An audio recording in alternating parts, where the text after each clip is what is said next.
Yo, what's up everybody? Welcome back to the channel and thank you for clicking on the video. It's been a while, man. It's almost been like almost 3 months since I uploaded my last video, to be exact.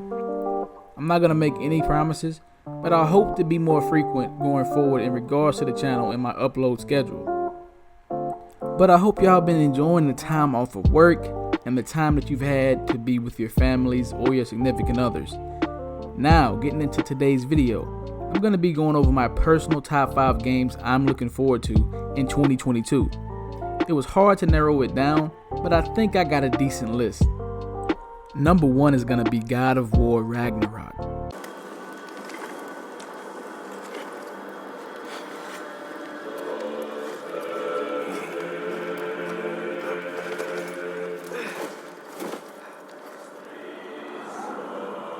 God of War is a franchise that is near and dear to a lot of people, and rightfully so. With the success of God of War 2018, I'm expecting big things from the team over at Santa Monica, and what new gameplay implementations that they'll add into Ragnarok. I'm excited to see new weapons, new armor sets, new moves, and most of all, new enemies and bosses. This opens up the perfect segue into a problem I felt was in God of War 2018 due to the bosses and enemy types. In God of War 2018, we spent most of our time fighting the same tired, dried up troll boss over and over and over again.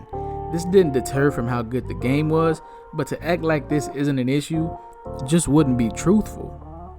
But again, I do look forward to seeing what new baddies we'll be up against. But back to the things I'm excited for. Another thing I'm excited to see is just how much we will be seeing, because the team have already been on record stating that this will be the last God of War game set in the Norse mythos. Are we gonna be killing Odin? Are we killing Thor? Are we killing Freya? Are we gonna kill everybody just like we did back in Greece?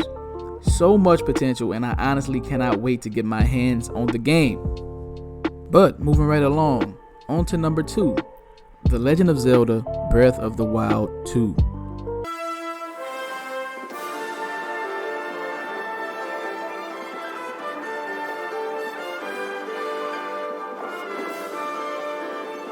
Very little is known about the sequel of 2017's Game of the Year. Aonuma and Nintendo have been holding the game and the news regarding the game very close to the chest, and the last time we seen a gameplay trailer or teaser from the game was back at E3 of 2021. And in the trailer you can see the Hyrule Castle lift up into the sky, and you can also see Link traverse through a land within the clouds. Breath of the Wild changed the franchise and introduced new ways for the player to play and enjoy the Zelda game. Environmental damage, the need to cook and eat different foods to survive in the wilds depending on wherever you are just a few of the good ways that Breath of the Wild switched the formula up for Zelda games. But a few of these implementations were also hated by the fan base as well. I hope to see weapon systems get changed or improved upon, because having your weapon break mid-fight became a chore at certain times. Not only that, but the lack of traditional dungeons is another problem I hope to see Nintendo remedy. But Breath of the Wild 2 has my interest, and I hope Aonuma and his team can catch lightning in a bottle for a second time. Moving on to number 3, it's gonna be a game that actually releases this month, Pokemon Legends Arceus.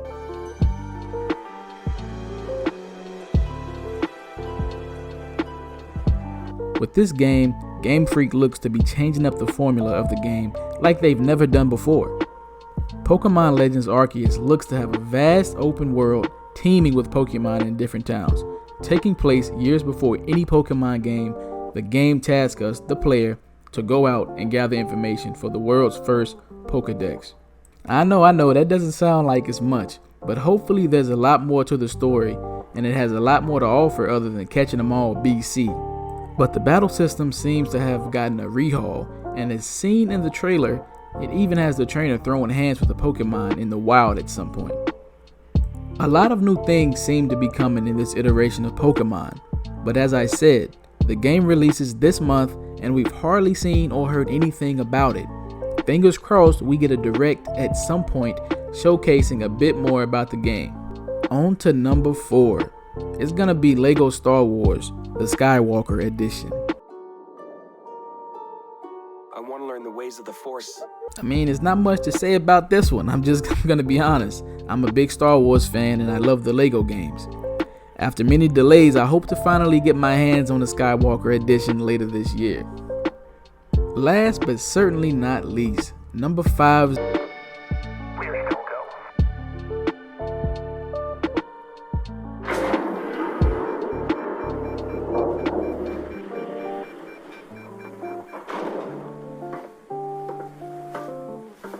Not much has been shown about the game, but what we do know is that Bethesda is finally using an updated engine to create the game.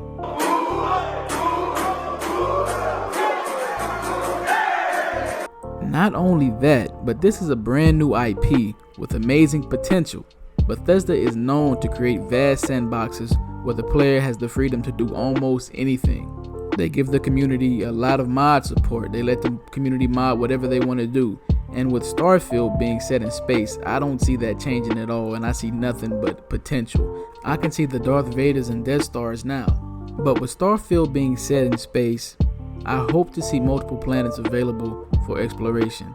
The only downside to this is the amount of bugs that are going to be in this game. We all know Bethesda's reputation when it comes to games that launch buggy. With the help of Microsoft, I think there may be a bit of light at the end of the tunnel. Maybe with the extra cash and manpower, Starfield will launch with close to no bugs at all. We'll just have to wait and see at this point. But again, it could launch buggy or it could launch with no bugs. And that wraps up the list. Was it a good list? Was it a bad list? Let me know down below if I missed some games you guys may or may not be hyped for. And that, ladies and gentlemen, ends today's video. It's been fun and it's been real, but I can't say it's been real fun. I'll catch you guys in the next one. Peace.